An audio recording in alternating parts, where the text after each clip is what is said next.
अस्सलाम वालेकुम and welcome to Qayadat Union. Democracy कैसे तबाह होती है, how democracies die. Steven Levitsky और उनके एक साथी ने किताब लिखी हाउ डेमोक्रेसीज डाई।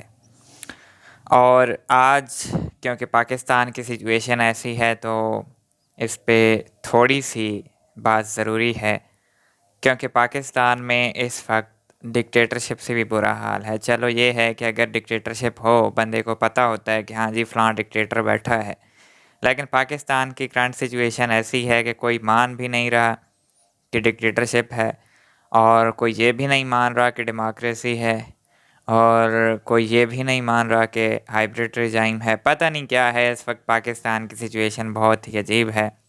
और पाकिस्तान इन अ सेंस एक मेरे हिसाब से फ्यूडल कॉन्फेडरेसी है, जहाँ पे फ्यूडल फैमिलीज़ कैप्चर किए हुए हैं पावर, और मिलिट्री जो है एज अ फ्यूडल इंस्टीट्यूशन एक सेपरेट, वो उनको सपोर्ट कर रहे हैं, उनको प्रोटेक्ट कर रहे हैं, एज अ बैरियर वर्क कर रहा है। कोई भी जो है स्टेटस को जो है वो ब्रेक करने की कोशिश करे तो उसको जो है रुथलेसली ख़त्म कर देना है।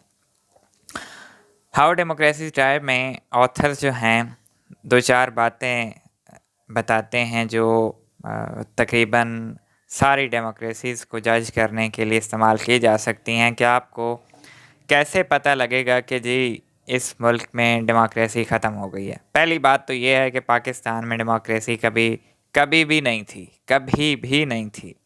1947 से लेके सिर्फ पाकिस्तान डेमोक्रेटिक बेसिस के ऊपर 1946 के इलेक्शन में बना है, उसके बाद डेमोक्रेसी एक पल के लिए नहीं है। फॉर एग्ज़ाम्पल हम अज्यूम भी कर लेते हैं कि डेमोक्रेसी थी, तो ये ख़त्म कैसे होती है। तो ऑथर्स कहते हैं कि जहाँ पे जो रूलर्स हैं वो अपोजिशन को बिल्कुल एज अ दुश्मन ट्रीट करके उनको ख़त्म करने की कोशिश करें, उनको बिल्कुल जो है वो मज़ल आउट कर दें, उनको तबाह बर्बाद कर दें, और उनको ये लेबल करें कि ये मुल्क के गद्दार हैं, तो ये पहला स्टेप है कि डेमोक्रेसी वहाँ पे ख़त्म होना शुरू हो जाती है। दूसरा स्टेप ये है कि जो रूलर्स हैं वो मीडिया को जो है वो ब्लॉक आउट कर देते हैं, और इंटरनेट वगैरह ये सारी जो भी मौजूदा दौर की आसाइशें हैं, सहूलतें हैं, इंफॉर्मेशन का ज़रिया हैं, उनको कर्ब कर देते हैं। और तीसरा ये है कि वहाँ पे जो डेमोक्रेटिक पार्टीज़ होती हैं उनकी कोई गुंजाइश नहीं होती, और वहाँ पे पार्टीज़ को जो है वो ग्रेजुअली ख़त्म किया जाता है, बैन किया जाता है। पाकिस्तान की करंट सिचुएशन इस पे 100% पूरा उतर रही है, क्योंकि पाकिस्तान में फर्स्टली अपोजिशन जो है वो बिल्कुल ही मानी नहीं जाती कि अपोजिशन जो भी पार्टीज़ हमारी पावर में आती हैं तो अपोजिशन को ख़त्म करने की कोशिश करती हैं, तो हम अपोजिशन को बिल्कुल बर्दाश्त नहीं करते। और करंट जो गवर्नमेंट है, अब पता नहीं किसकी गवर्नमेंट है, अब मैं क्या कहूँ, जिसकी भी है तो वो बिल्कुल अपोजिशन को जो है वो ख़त्म करने की कोशिश कर रही है। इसी तरह अभी लेटेस्ट इन्होंने एक यूट्यूबर को उठा लिया है जो बेचारा कॉमेडियन था, फ़नी वीडियोस बनाता था, तो उसने एक वीडियो बिल बिल पाकिस्तान बना दी, और उसमें जो है उन्होंने हुकूमत पे तनकीद की कि ये, यानी कि उसका मकसद ये था कि इतने ख़तरनाक बिलों की वजह से अवाम भूख मर रही है, हुक्मरान अय्याशी कर रहे हैं, मुल्क को लूट रहे हैं। दिल दिल पाकिस्तान को कॉपी करके उन्होंने बिल बिल पाकिस्तान बनाया है, तो वो गायब हैं। और ये हमारी सिचुएशन आ गई है कि हम एक लफ्ज़ तनकीद का नहीं बर्दाश्त कर सकते। भाई हुकूमत में बैठे हैं, अवाम तो बोलेगी। इस अवाम को आपने ब्लॉकआउट करके रखा है, तो क्या वो अवाम चुप करके बैठेगी? आप रुदलेसली हर किसी को सप्रेस कर रहे हैं, तो ये तो मुमकिन नहीं है कि आप सारे मुंह बंद कर सकें। या तो आप परफॉर्म करें, परफॉर्म आपसे हो नहीं रहा।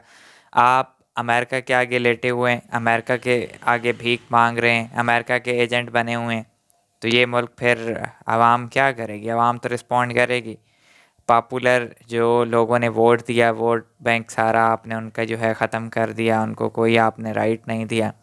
जो लोगों ने जिन लोगों को वोट दिया था वो लोग खुद गायब हो गए, आपने उनको गायब कर दिया। तो यहाँ पे फिर डेमोक्रेसी कैसे थ्राइव करेगी?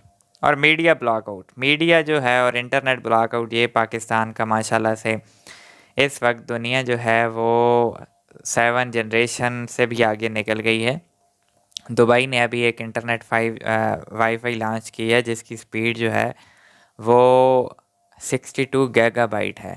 हमारे यहाँ एमबीज़ में सिग्नल आते थे, आजकल तो केबी में नहीं आ रहे, गीगाबाइट स्पीड है। यानी कि आईफोन 14 प्रो मैक्स में भी वो एबिलिटी नहीं है कि उस स्पीड को वो कैप्चर कर सके। यानी कि दुनिया कहाँ पे पहुँच गई है, क्योंकि इंटरनेट की ज़रूरत है। इंटरनेट के बगैर दुनिया तरक्की नहीं कर सकती। और हमारे यहाँ वीपीएन लगा के हमने कल आज़ादी मनाई, वीपीएन लगा के हमको पोस्ट करते हैं, वीपीएन लगा के एक दूसरे को मैसेज करते हैं, वीपीएन लगा के अभी ये वीडियो अपलोड होगी, आप तक पहुंचेगी, और वीपीएन लगा के आप देखेंगे। और हम जो है 21वीं सदी में दुनिया का माशाल्लाह से मुकाबला करेंगे, उनके साथ जो है वो compete करेंगे। टेक्नोलॉजी में है, हम जो है उनका सर तोड़ मुकाबला करेंगे। और पाकिस्तान जो है दिन दुगनी रात चौगनी टेक्नोलॉजी में तरक्की करेगा। ये हमारी हालत है। तो इस तरह से तो मुल्क जो है वो तरक्की नहीं करेगा अगर आप आम लोगों को हुकूमत के ऊपर तनकीद करने की वजह से उठाएंगे। इस तरह कोई भी दुनिया में डेमोक्रेटिक कंट्रीज़ जो हैं, अगर आप चलो लिबादा और भी लेते हैं डेमोक्रेसी का, तो कहीं पे भी दुनिया में ये नहीं है कि कोई गवर्नमेंट पे तनकीद करे और जेन्युइन तनकीद हो। भाई आप बिल आप अब रोड पे निकलें, लोग रोते हैं, आपको सफ़ेद पोश बंदे आके मिलते हैं कि जी पैसे देते, बिल इतना आ गया, हमारा तो इतना ख़र्चा ही नहीं है, हमारे तो इतने एहसास ही नहीं है, आमदन नहीं है, कैसे भरें। तो आप लूट मार कर रहे हैं और आपके ऊपर अगर कोई बोले तो आपको तकलीफ़ होती है। ये तकलीफ़ तो होगी, फिर आगे से आप जितना ज़्यादा सप्रेस करेंगे आवाम को, वायलेंट रिएक्शन आएगा। ये नहीं है कि आप 2 साल 3 साल मैक्सिमम इनको सप्रेस रखेंगे। बांग्लादेश से भी बुरा हाल होगा आपका, क्योंकि जब आप मज़ल करेंगे, जब भी आप बुखारात बाहर नहीं आने देंगे बोतल से, तो वो फिर फटेगी और ख़तरनाक फटेगी। और इस तरह से ये मुल्क नहीं चल सकता, कुछ भी हो जाए। We need to reform. आप लोगों को अपना रवैया तब्दील करने की ज़रूरत है। अगर इस मुल्क ने तरक्की करनी है तो ये इंटरनेट ब्लॉकआउट ख़त्म करें। आपको ये आप इसका इस वक्त शायद आप जज नहीं कर पा रहे कि कितने लोगों का, इससे गरीब लोगों का कारोबार तबाह हो रहा है। 8-10 लोग होंगे जो मशहूर होंगे और वो क्रिटिसाइज़ करते होंगे, तो यूट्यूब पे या फेसबुक पे लोग देखते होंगे। लेकिन ये बाइके वालों का क्या होगा, ये ऊबर क्रीम वालों का, बेचारों का, गरीबों का क्या होगा। इसी तरह हमारे बहुत से नौजवान जो है फाइवर पे काम कर रहे हैं, इसी तरह और ऑनलाइन सर्विसेज दे रहे हैं, उनका क्या होगा। अभी आज ही जितने भी टेलीकॉम हमारे सर्विस प्रोवाइडर हैं, उनका ये बयान आया है कि भाई हमारी तो 50-60% रेटिंग गिर गई है, इंटरनेट स्पीड जो है 40% स्लो हो गई है। तो अब तो हमारी केबी में भी जो है वो स्पीड नहीं आ रही। तो ये मुल्क फिर कैसे आगे जाएगा। इस तरह की जो अथॉरिटेरियन डिक्टेटरशिप है ये तो मुश्किल अजल है। और जो ओन अब्बास कॉमेडियन जो गिरफ़्तार हुआ है एक गाने की वजह से, गायब है, अभी उसको मार पीट के निकाला जाएगा। तो पता नहीं उसका फिर क्या रिस्पॉन्स होगा, उसकी फैमिली क्या कैसे गुजारा कर रही होगी। तो आप कॉमेडी भी बर्दाश्त नहीं कर सकते, तो फिर आप कैसे इस मुल्क को आगे लेके चलेंगे। इस तरह से कोई भी मुल्क आगे नहीं चलता और there would be consequences. End पे ये बहुत ख़तरनाक साबित होगा। आप आवाम को रेडिकलाइज़ कर रहे हैं, आप मायूस कन कर रहे हैं आवाम को। डे बाई डे आवाम मायूस होती जा रही है और उनकी इस मुल्क से जो है वो एक्सपेक्टेशन ख़त्म होती जा रही है, सिर्फ आपकी वजह से। इस आज़ादी पे लोगों ने मुल्क को गालियाँ दी सिर्फ आपकी वजह से।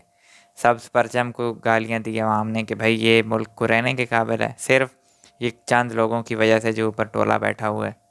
We need to overthink again and we need to rethink कि how to run a country और how to not destroy a country. इस तरह से मुल्क नहीं चलते और ना ही डेमोक्रेटिक कंट्री इस तरह से वर्कआउट करते हैं।